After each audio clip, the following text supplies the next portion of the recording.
March ఎండింగ్లో ఏప్రిల్లో మనకి ఎన్నికలు రాబోతూ ఉన్నాయి. ముఖ్యంగా ఆంధ్రప్రదేశ్కి సంబంధించి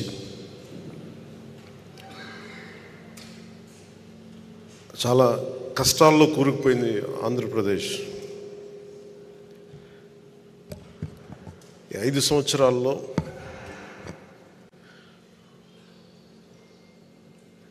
మన వీర మహిళలు, జన సైనికులు, మన నాయకులు పోరాట పటిమ ఈ 5 సంవత్సరాల్లో చాలా బలంగా చూపించగలిగాం.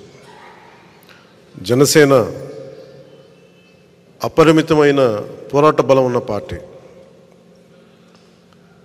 ఆ పోరాట బలం 24లో రాజకీయ బలం కావాలి. ఆ దిశగా మనం అడుగులేస్తూ ఉన్నాం. ప్రభుత్వంలో మనం చాలా బలమైన భాగస్వామ్యం తీసుకుంటున్నాం.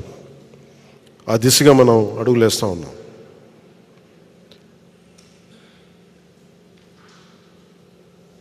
ప్రత్యేకించి ఇక్కడ మనకి ముఖ్యంగా జనసేన ప్రస్థానం గురించి మాట్లాడుకుందాం. ఒక దశాబ్దం పార్టీని చాలా సమర్థవంతంగా నడుపుతున్నాం. నేను ఏ ప్రాతిపాదికన మనం ఆలోచిస్తున్నాం అంటే, కేవలం ఒక్క రిపబ్లిక్ డే రోజున మనం భారతదేశ గణతంత్ర వ్యవస్థ చాలా కష్ట నష్టాలతో, చాలా త్యాగాలతో వచ్చిన గణతంత్రం అది. మన కాన్స్టిట్యూషన్ కానీ, భారత్ రిపబ్లిక్ కానీ, ఎక్కడ కూడా కాన్స్టిట్యూషనల్ స్ఫూర్తి పోకుండా, రాజ్యాంగ స్ఫూర్తి కోల్పోకుండా, కులాల మధ్య, ప్రాంతాల మధ్య, మతాల మధ్య సమైక్యత ఉండేలా, సఖ్యత ఉండేలాగా పబ్లిక్ పాలసీ అనేది ఉండాలి. నాయకులు కూడా ఆ దిశగానే మాట్లాడాలి. నిన్న ముఖ్యంగా అమలాపురం నుంచి కొంతమంది పాస్టర్ సోదరులు వచ్చారు. నన్ను అడిగింది, మీరు కూర్చోబెట్టి బీజేపీతో ఉంటారు కాబట్టి మీరు మైనారిటీలను ఎలా చూస్తారని మాట్లాడుతూ ఉంటే, వారికి స్వయంగా ఒకటే చెప్పాను. నేను అన్ని మతాలని చాలా సమానంగా గౌరవించేవాడిని. అన్ని మతాలను.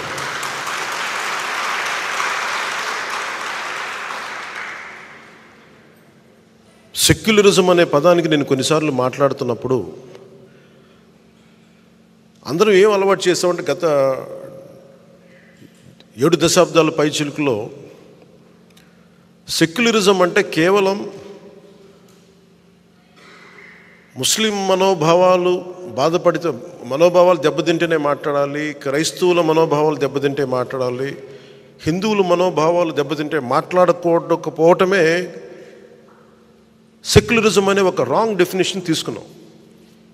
సెక్యులరిజం అంటే ఏ మతానికి, ఏ కులానికి, ఏ వ్యక్తికి అన్యాయం జరిగినా, అకారణంగా దూషించినా అది సెక్యులరిజం స్ఫూర్తికి విరుద్ధం. అది ఆ నేపథ్యంలో నేను మాట్లాడినప్పుడు కొన్నిసార్లు నేను పిఠాపురంలో హిందూ దేవాలయాలు అపవిత్రం చేస్తే దాని గురించి మాట్లాడినప్పుడు నేను వారికి చెప్పాను. నిన్న క్రిస్టియన్ పాస్టర్ల మీటింగ్లో చెప్పిన మీకు పంచుకుంటున్నాను. అది నేను చెప్పింది ఏంటంటే, ఇది నేను హిందూ దేవాలయాల గురించి, అపవిత్రత గురించి మాట్లాడుతున్నప్పుడు, ప్రభుత్వం చర్యలు తీసుకున్నప్పుడు నేను ఇది దోషులను పట్టుకోండి అంటే నేను హిందూ మతాన్ని వెనకేసుకు రావటం కాదు, ఒక అపవిత్రం చేసిన వ్యక్తుల్ని శిక్షించమని అర్థం. అలాగే ఒక చర్చి మీద దాడులు జరిగితే మొట్టమొదటగా స్పందించేది జనసేన, పవన్ కళ్యాణ్ అవుతారు. నేను వారికి చెప్పింది ఏంటంటే, నిజంగా నేను గౌరవం చూపించాలి. I'm practising Hindu. నా వైఫ్ క్రిస్టియన్, నేను ప్రాక్టీసింగ్ హిందూ. నేను అంత మాత్రాన్ని కూర్చోబెట్టి క్రిస్టియన్ మతాన్ని కానీ, ఇస్లాం మతాన్ని కానీ, ఇంక ఏ అన్య మతాన్ని, బౌద్ధాన్ని కానీ అసలు ఎక్కడ అగౌరవపరిచే మనస్తత్వం నాకు లేదు. అందుకని మన నాయకులు చాలామంది చూస్తాను, నేను ఎక్కడో నమాజ్ వినిపిస్తామంటే కొన్నిసార్లు చాలా సందర్భాల్లో నేను స్పీచ్ని ఆపేసిన సందర్భాలు ఉన్నాయి. నా గౌరవం అలా చూపిస్తాను. కాకపోతే ఓట్ల కోసం నేను మతాన్ని వాడను. ఓట్ల కోసం ఆ మతాన్ని, ఎందుకంటే ఎంతమంది చనిపోయారో నాకు తెలుసు. మన రాజ్యాంగాన్ని, భారత రాజ్యాంగం అనే ఒక రూపుదిద్దటానికి ఎంతమంది చనిపోయారు. ఇండియన్ రిపబ్లిక్, భారత్ రిపబ్లిక్ని స్థాపించడానికి ఎన్ని లక్షల మంది చనిపోయారు. సో ఈ పరిస్థితులన్నింటిని దృష్టిలో పెట్టుకుని చాలా చాలా బాధ్యతగా మాట్లాడతాను. ముఖ్యంగా ఈ రిపబ్లిక్ డే రోజున క్రైస్తవ సోదరులకి, సోదరీమణులందరికీ కూడా జనసేన కేంద్ర కార్యాలయం నుంచి మాటిస్తున్నాను, మీకు బంగారు భవిష్యత్తు ఉండేలాగా మీకు అండగా నిలబడతాను ఈ రిపబ్లిక్ డే రోజున మీకు మనస్ఫూర్తిగా తెలియజేసుకుంటాను. అలాగే ఇస్లాం పాటించే మన సాటి భారతీయులందరికీ కూడా ప్రపంచంలో ఎక్కడా లేనంత సహృదయత మన భారతదేశ సమాజంలో ఉన్నాయి. మీకు చిన్నపాటి నష్టం వచ్చినా, కష్టం వచ్చినా, ఆర్థికపరమైన ఇబ్బందులు వచ్చినా ఈ దశాబ్దం కాలం పాటు మేము మీకు చాలా అండగా నిలబడ్డాం. మొన్న ఒకరు మాట్లాడుతూ, నువ్వు రామాలయానికి మీరు 30 లక్షలు ఇచ్చారు, మీరు హిందూ పక్షపాతిలాగా అని మాట్లాడితే నేను చెప్పాను, నేను 25 లక్షలు మన మస్జిద్లు కూడా ఇచ్చిన ఆ విషయం ఎందుకు మర్చిపోయారు మీరు అని. మీరు ఈ మాట మాట్లాడితే ఈ మాట కూడా గుర్తు చేసుకోవాలి కదా. అలా కాదు, నేను కూర్చోది, అది నా ధర్మం, అది నా ధర్మాన్ని నేను గౌరవిస్తాను. ఇస్లాం మతాన్ని సంపూర్ణంగా గౌరవిస్తాను. నేను దాన్ని, నా మతాన్ని నేను ఆరాధిస్తాను. ఇస్లాం మతాన్ని సంపూర్ణంగా నేను గౌరవిస్తాను. నిన్న నా తెలిసిన జానీ మాస్టర్ ఆయన నాకు ప్రతిసారి నాకు ఖురాన్ ఇచ్చిన, బైబిల్ ఇచ్చిన చెప్పులు పక్కన పెట్టి మరీ తీసుకుంటాను, దాన్ని కళ్ళకద్దుకుంటాను. ఎందుకంటే భారతదేశంలో మనం మత సమైక్యత, మతం మనందరం ఐక్యత ఉండడం చాలా చాలా అవసరం. ఈరోజు నా అభిమానులు అందరూ కూడా అన్ని భిన్నమైన మతాల నుంచి, భిన్నమైన కులాల నుంచి ఉన్నారు నా అభిమానులు. నా ఇంట్లోనే నా భార్య క్రిస్టియానిటీ ప్రాక్టీస్ చేస్తుంటారు. క్రిస్మస్ జరుపుకుంటాం మా ఇంట్లో, కానీ ఇప్పుడు నా ఇంట్లో పూజ కూడా జరుగుద్ది, రోజు దైనందిక పూజ కూడా జరుగుద్ది. నా సెక్యూరిటీలో అత్యధిక భాగం ఇస్లాం మతానికి చెందిన వాళ్ళు. వారి పండగ వచ్చినప్పుడు, రంజాన్ వచ్చినప్పుడు వారికి నేను అండగా ఉంటాను, ప్రతి ఒక్కరికి నేను అండగా ఉంటాను నేను. అలాగే పోయినసారి 10 లక్షలు ఎందుకు ఇచ్చానంటే, ముఖ్యంగా ఈ మద్రాసాల్లో పిల్లలు చదువుకోవడానికి, వాళ్ళకి ఏదైనా అవసరాలకి 10 లక్షలు నేను ఇచ్చాను. నేను ఎప్పుడు, నేను కొన్నిసార్లు ఇప్పుడు తెలియజేశాను, ఈసారి ప్రతి సంవత్సరం తెలియచేయను నేను, అంతే సైలెంట్గా చేసుకుని వెళ్ళిపోతుంటాను. నేను దీన్ని స్వార్థ రాజకీయ లబ్ధి కోసం, రాజకీయ ప్రయోజనాల కోసం వాడే వ్యక్తిని కాదు నేను. ఎవరైనా సరే కూర్చోబెట్టి మత ప్రాతిపాదికన ఓటింగ్ కోసం నేను కన్వీనియంట్గా మాట్లాడే వ్యక్తిని కాదు. ప్యూరెస్ట్ సెక్యులరిస్ట్ అనేవాడు, పరిపూర్ణమైన లౌకికవాది నాలాగే మాట్లాడతాడు.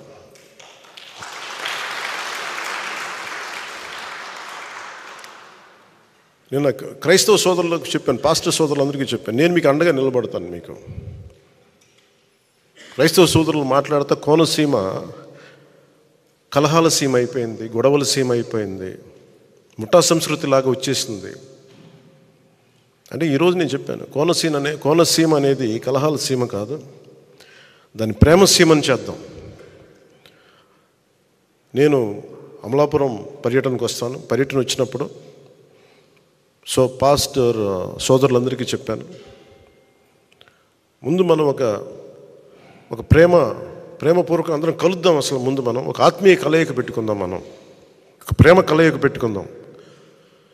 జనసేన అంటే కూర్చోబెట్టి వాళ్ళు చెప్తా ఉన్నారు, మీరు ఎక్కువ హిందుత్వ అని మాట్లాడుతుంటే, నేను హిందుత్వ ఎక్కువ నేను మాట్లాడను. నా ఇంట్లో లేని నేను బయట ఎక్కడి నుంచి మాట్లాడగలను?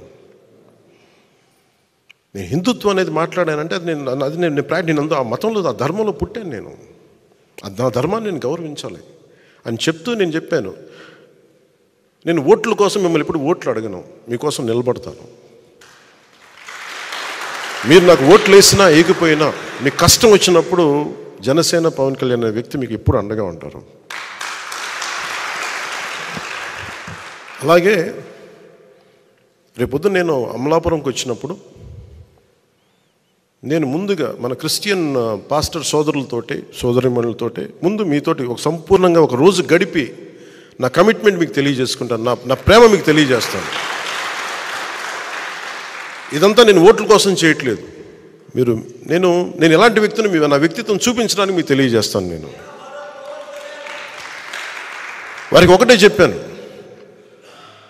నేను బైబిల్ సూక్తిని చాలా చిన్నప్పుడు నాకు ఇమాన్యుయల్ టీచర్ అని ఆవిడ చెప్పిన మాట నాకు గుర్తుండిపోయింది. నన్ను చాలా దగ్గర తీసుకున్నారు. ఆవిడ చనిపోయారు,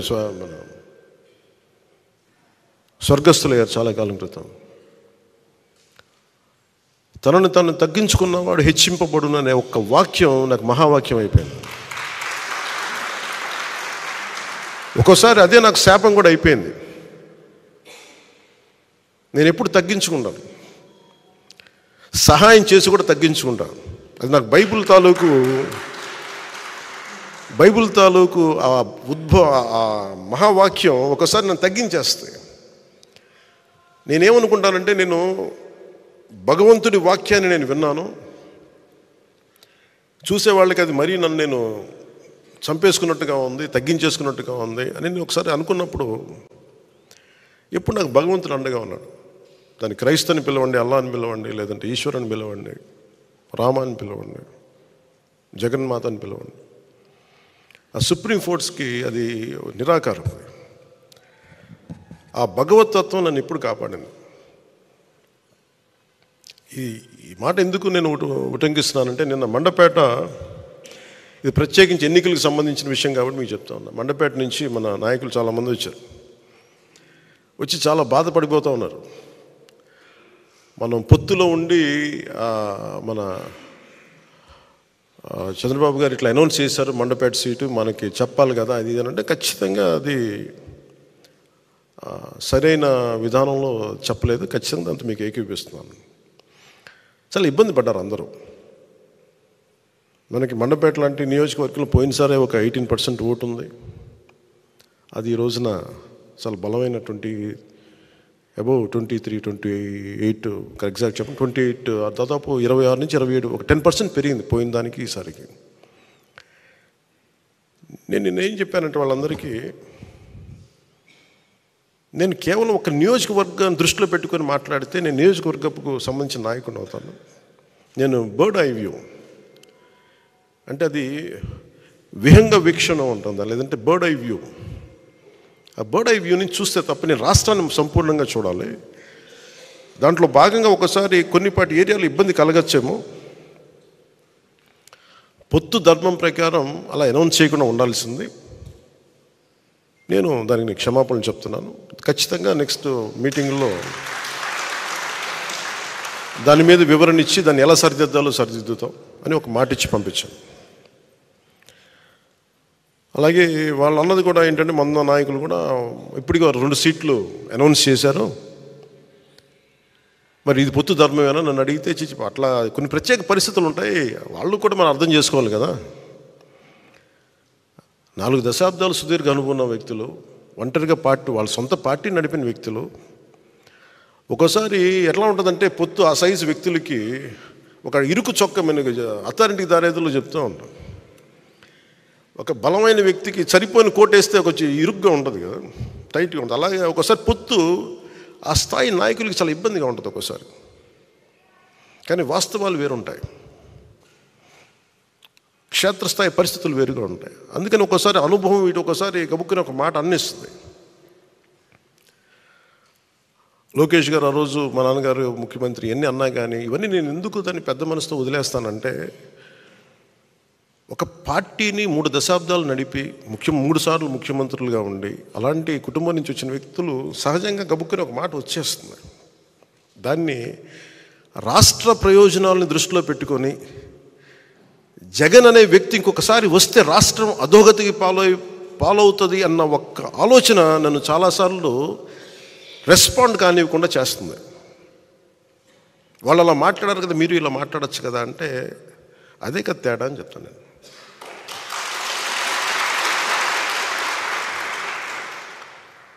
అంటే నేను చాలా ఆలోచించి, ఎందుకంటే ఒక పొత్తుని ఇబ్బందిగా గురి చేసి ఒక మాట మాట్లాడడం చాలా తేలిక. నేను అది ఈ రోజున మాటిస్తున్నాను, రిపబ్లిక్ డే రోజున. ఎన్ని విపత్కరమైన పరిస్థితులు వచ్చినా జగన్ నడిపే ఈ ప్రభుత్వం 24లో మనకి కనిపించకూడదు.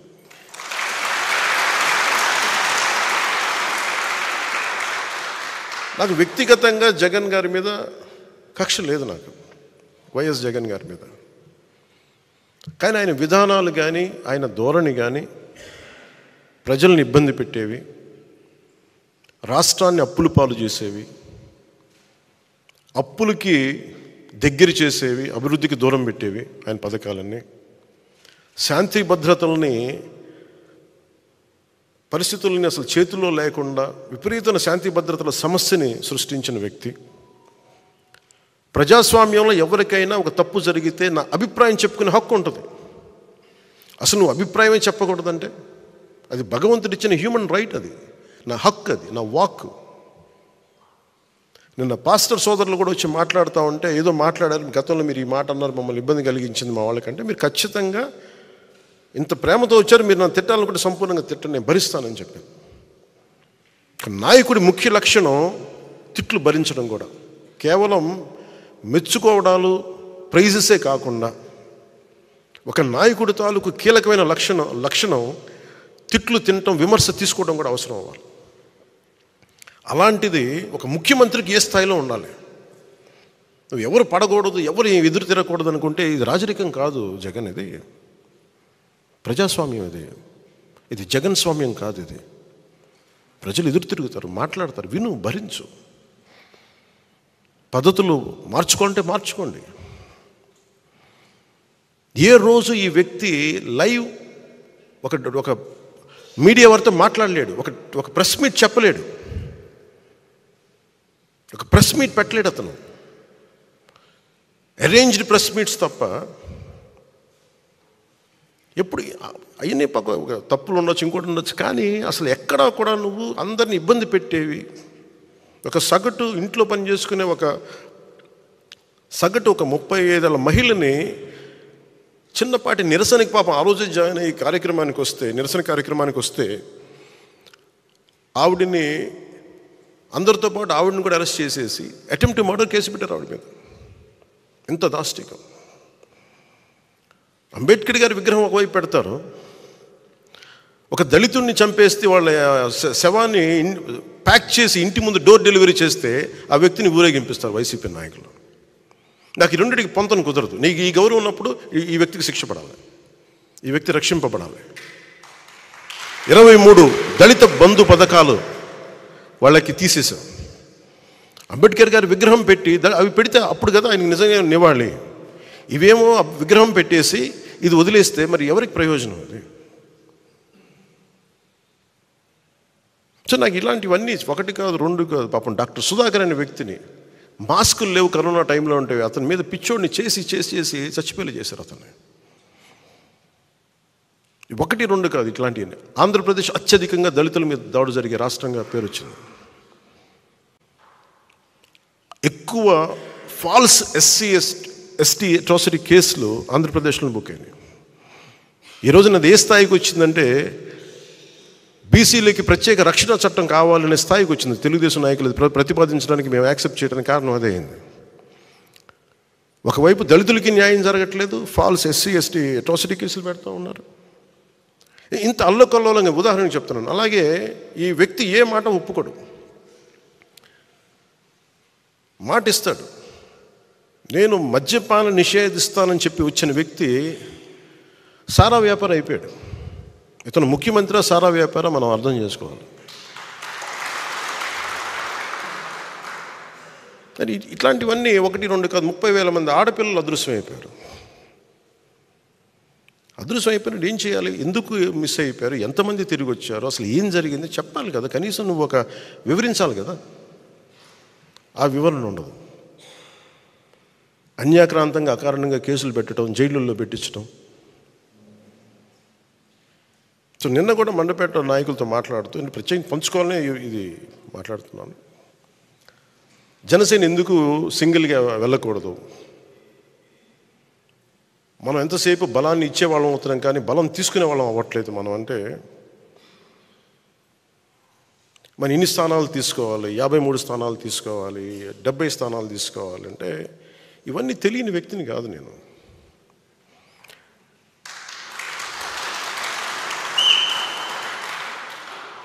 మనోడికి అసలు ప్రాక్టికాలిటీ తెలియదు, వీధుల్లో తిరగడు కాబట్టి, జనంతో తిరగడు కాబట్టి అసలు మనం ఏమనుకుంటామో తెలియదు. మీరు ఏమనుకోకపోతే తెలియకపోతే నేను రాజకీయాల్లోకి ఎందుకు వస్తాను?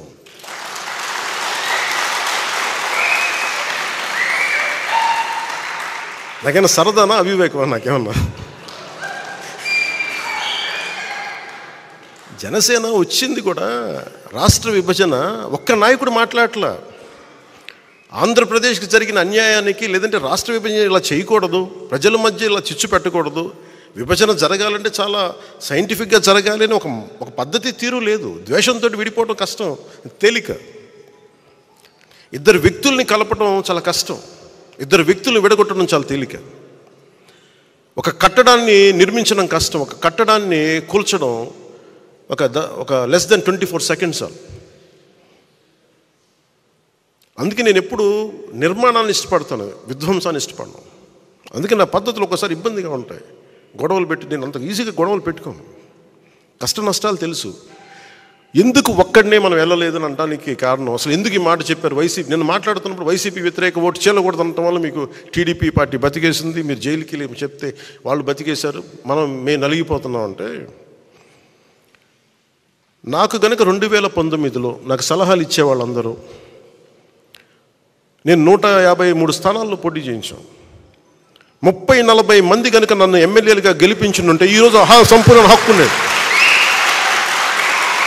30-40 మంది పక్కన పెట్టండి, కనీసం నన్ను కూడా గెలిపించలేకపోయారు. కనీసం నన్ను గెలిపించున్నా కానీ బాగుండేది.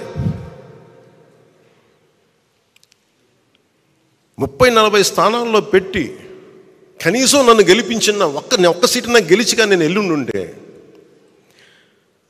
అప్పుడు నీకోసం నిలబడ్డాం, అందుకని ఈసారి నువ్వు ముఖ్యమంత్రి స్థానం అడగండి, ముందుకు వెళ్ళకూడదు పొత్తానంటే అప్పుడు నేను వింటాను సంపూర్ణంగా. నువ్వు ఏమి మనకు రిజల్ట్స్ చూపించకుండా ఎట్లా అడుగుతావు రిజల్ట్స్ చూపించకుండా ఎలా అడుగుతాం? ఈరోజు మనందరితోటి మర్యాదగా మాట్లాడుతున్నారు, గౌరవిస్తున్నారు కేంద్ర ప్రభుత్వం అంటే. 18 లక్షల ఓటు పైచిలుకు మనం సంపాదించగలిగాం మనం పోయిన ఎన్నికల్లో. అది 6% ఓటు. అది మనం ఇంట్లో వాళ్ళు నిలబడితే మన ఇంట్లో వాళ్ళే ఓటేయరు. అలాంటి వ్యక్తులు బోల్డంతమంది ఉన్నారు ఇక్కడ. కన్విన్స్ చేయలేం, 1 లక్షల మందిని కల్పించి కన్విన్స్ చేయలేం మీరు నాకు ఓటు వేయండి అని. ఒక విషయం మీద ఆర్గ్యుమెంట్ చెప్పాలి. ఇది ఎందుకు రైటు, ఇది ఎందుకు సరైంది, ఇది ఎందుకు సరైంది కాదని చాలా స్పష్టంగా చెప్పగలిగేంత ఎబిలిటీ ఉండాలి. Convincing ability, debate ability, negotiating ability. నేను దశాబ్దం పాటు నలిగి అవమానాలు పడి పిచ్చి పిచ్చిగా మాట్లాడుతున్నా, అన్నీ దేనికి భరిస్తాం? ఇవన్నీ ప్రజలు బాగుండాలి మనకి. ఒకసారి ఒక ఎమోషనల్ గుడ్డిగా నమ్మేస్తాం మనం అందరం. అవన్నీ మారాలి. ఇవన్నీ మనకున్న ఇండివిజువల్గా వెళ్తే ఏం జరిగి ఉండేదంటే ఖచ్చితంగా మనం కొన్ని సీట్లు సాధిస్తాం, అనుమానం లేదు దాంట్లో. ప్రభుత్వంలోకి అడుగు పెడతాం లేదు నాకు తెలియదు.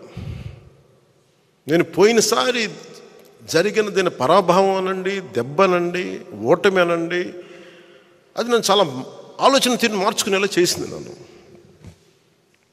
పోనీ జగన్ అనే వ్యక్తి కూడా తెలుగుదేశాన్నే టార్గెట్ చేసి మనల్ని వదిలేస్తే మేబీ ఒంటరిగా పోటీ చేసేవాడినేమో. జగన్ తాలూకు చాలా కీలకమైన లక్షణం ఏంటంటే ఎవరిని స్పేర్ చేయడం. అతను సొంత చెల్లినే స్పేర్ చేయని వాడు మనల్ని ఎలా స్పేర్ చేస్తాడు?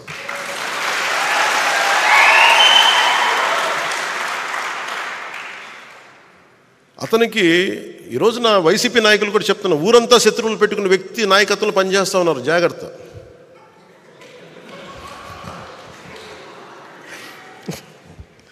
లేదు, ఊరంతా శత్రువులు అతనికి, జాగ్రత్త. మీరు అతని కింద నడుస్తూ ఉన్నారు, మీరు ఆయనకి నాయకత్వం కింద. రేపొద్దున మీ కష్టాలు వస్తే మళ్ళీ పవన్ కళ్యాణ్ దగ్గరికి రావాలి, గుర్తుపెట్టుకోండి.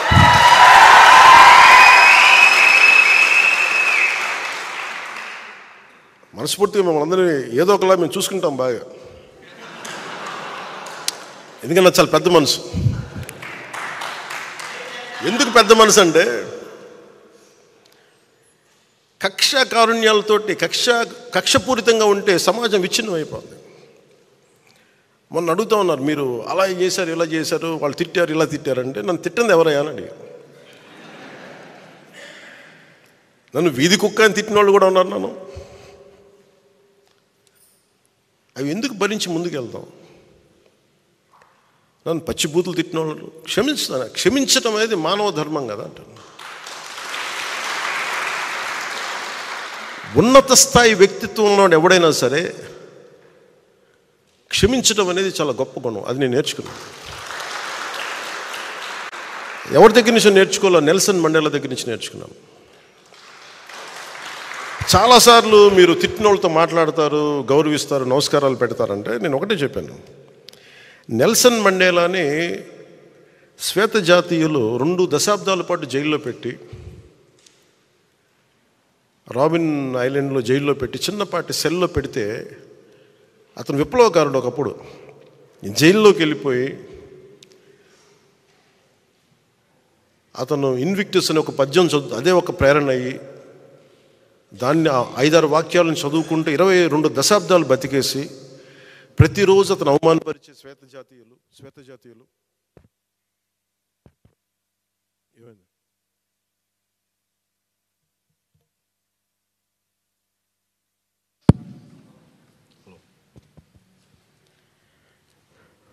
అతని రోజు అవమానపరిచే శ్వేత జాతీయులు వీళ్ళందరినీ అవమానాలు భరిస్తూ ఫైనల్గా ప్రజల తాలూకు ఒత్తిడికి ఆయన బయటికి రావాల్సి వస్తే, ఎవరైతే ఆయన హింసించారో, అవమానం చేశారో, ఆయన మీద మూత్ర విసర్జన చేసిన వాళ్ళని కూడా ఆయన భరించాడు. ఆయన ఏమన్నాడంటే, బయటకు వస్తే తెల్ల జాతీయులు అందరినీ సమూలంగా ఒక శిరిచ్ఛేదం చేయడానికి అంత మైండ్ సెట్లో ప్రజలు ఉంటే, ఆయన అందరినీ ఏమన్నాడు, ఇది రెయిన్బో నేషన్, ఇది అందరం కలిసి ఉండాలి, ఈ దేశంలో జరిగిన తప్పులు జరిగిపోయినాయి, మర్చిపోదాం, పెద్ద మనసుతోటి మనం తీసుకోవాలని చెప్పి శ్వేత జాతీయుల్ని సంపూర్ణంగా అవమానపరిచిన శ్వేత జాతీయుల్ని సంపూర్ణంగా అర్థం చేసుకొని ముందుకు తీసుకెళ్ళిన మహానాయకుడు. అలాంటి మహానాయకుడు అలా ఉన్నప్పుడు నన్ను 10 సార్లు 10 మంది తిట్టుండొచ్చు నన్ను మహా అయితే. ఆ నాయకుడు స్ఫూర్తితోటి నేను పెద్ద మనసుతోటి వదిలేస్తాను అంతే. దీనికి కారణం ఏంటంటే, ప్రజలు బాగుండాలి, కక్షలు పెట్టుకుంటే విధ్వంసం తప్ప నిర్మాణం ఉండదన్న ఒక సదుద్దేశంతో భరిస్తాను. దాంట్లో భాగంగానే పొత్తులో కూడా ఒక మాట అటు ఒక మాట ఇటు ఉంటుంది. పై స్థాయి నాయకులు మాట్లాడినా కొన్నిసార్లు కింద స్థాయి నియోజకవర్గపు స్థాయి నాయకులు, ఇంకా పంచాయతీ స్థాయి నాయకులు కూడా ఒకసారి కొంచెం ఇబ్బందికరమైన పరిస్థితులు ఉంటాయి. నాయకత్వపు లక్షణాలు పంచాయతీ స్థాయి నుంచి వార్డు స్థాయి ఎవరికి ఉన్నా కానీ దీన్ని అర్థం చేసుకొని పైకి వెళ్ళకపోతే నేను చేసే ప్రయోజనం ఆ ప్రాంతం వరకు నిష్ఫలం అవుతుంది. అందుకని దీంట్లో నేను అందరికీ మాటిస్తున్నాను, ఈ పొత్తుతోనే మనం ప్రభుత్వం తీసుకొస్తున్నాం. జనసేన తెలుగుదేశం ప్రభుత్వాన్ని తీసుకొస్తున్నాం. దీంట్లో కొన్ని ఆటుపోట్లు తప్పవు, భరించాలి. ఒక మాట ఎక్కువ ఉంటుంది, ఒక మాట తక్కువ ఉంటుంది. అల్టిమేట్గా మన అందరికీ కావాల్సింది ప్రజా సంక్షేమం. కామన్ మినిమం ప్రోగ్రాం కింద రాష్ట్ర ప్రయోజనాలకి ఏమేమి చేయాలి, రాష్ట్ర ప్రయోజనాలకి ఏమేమి ఉండాలి, మనకి ప్రజలకు ఎలాంటి కార్యక్రమాలు కావాలి, ఎలాంటి పాలసీలు ఉండాలి, ఎలాంటి భవిష్యత్తు చూపించాలి, కామన్ మినిమం ప్రోగ్రాం కింద వస్తుంది.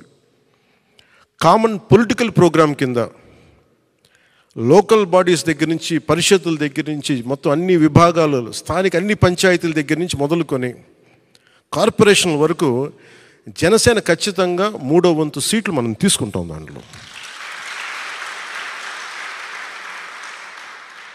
ఎందుకంటే మీరందరూ ఈరోజు కూర్చున్న పెద్దలు కూడా అందరూ కూడా కనీసం 3వ వంతు మనం వార్డ్ మెంబర్స్గా ఉండాలి.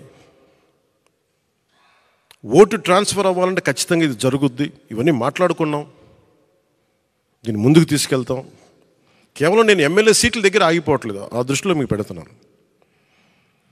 ఎందుకంటే ఒక పార్టీ నిర్మాణం లేదంటే మండల స్థాయి, గ్రామ స్థాయి, పంచాయతీ స్థాయి, వార్డు స్థాయి వరకు నాయకత్వం ఉండాలి ఒక పార్టీకి.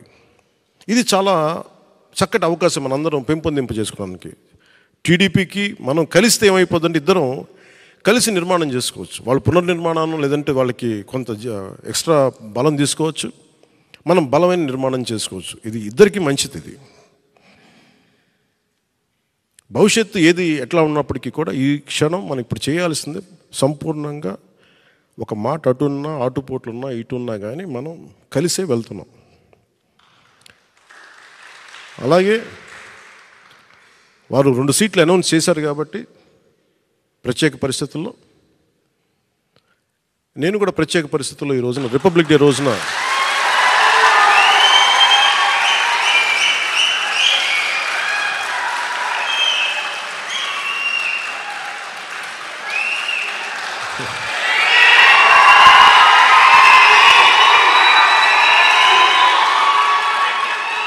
నేను కూడా ప్రత్యేక పరిస్థితుల్లో వాళ్ళు 2 సీట్లు అనౌన్స్ చేశారు కాబట్టి నేను కూడా 2 సీట్లు అనౌన్స్ చేస్తున్నాను ఈ రోజున. అది పరిస్థితులు అలాంటివి.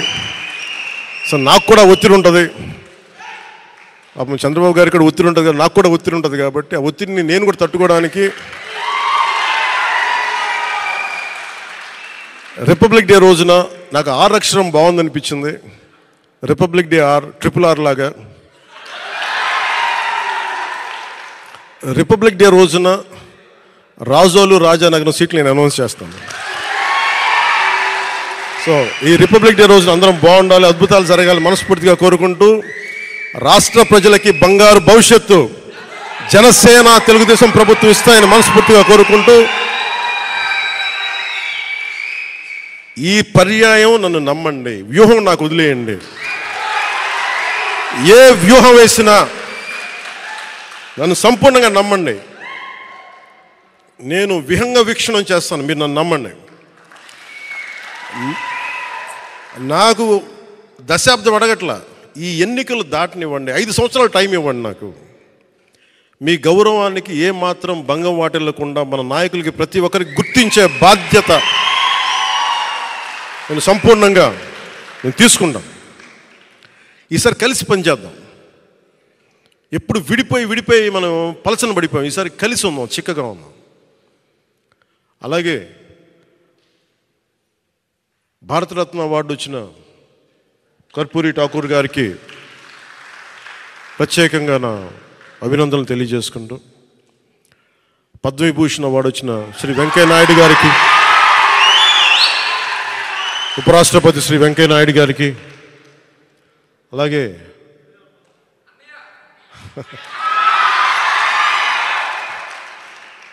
మా పెద్దన్నయ్య మెగాస్టార్ చిరంజీవి గారికి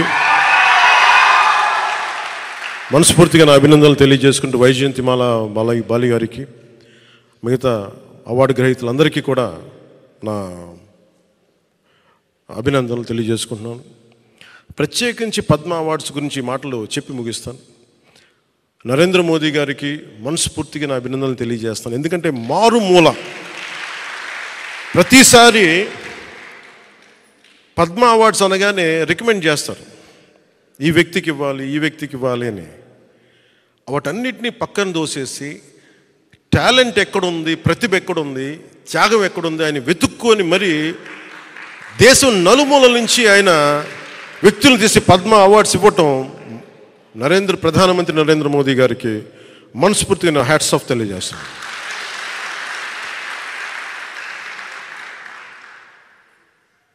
ఆయన ప్రధానమంత్రి గారు కాకముందు నుంచి ఆయన ప్రధానమంత్రి అయ్యారు.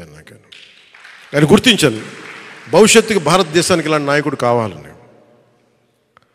అలాంటి ప్రధానమంత్రి గారికి రిపబ్లిక్ డే దినోత్సవం రోజున అభినందనలు తెలియజేసుకుంటూ, భారతీయ జనతా పార్టీ నాయకులందరికీ, రాష్ట్ర నాయకులందరికీ, తెలంగాణ ఆంధ్రప్రదేశ్ రాష్ట్ర నాయకులందరికీ, కేంద్ర మంత్రివర్గానికి, భారతీయ జనతా పార్టీ నాయకులందరికీ, పెద్దలు అమిత్ షా గారికి, నరేంద్ర మోదీ గారికి, నడ్డా గారికి, ప్రతి ఒక్కరికి పేరు పేరున అభినందనలు, నా హృదయపూర్వక నమస్కారాలు తెలియజేసుకుంటూ సెలవు తీసుకున్నాను. జై జనసేన, జై హింద్.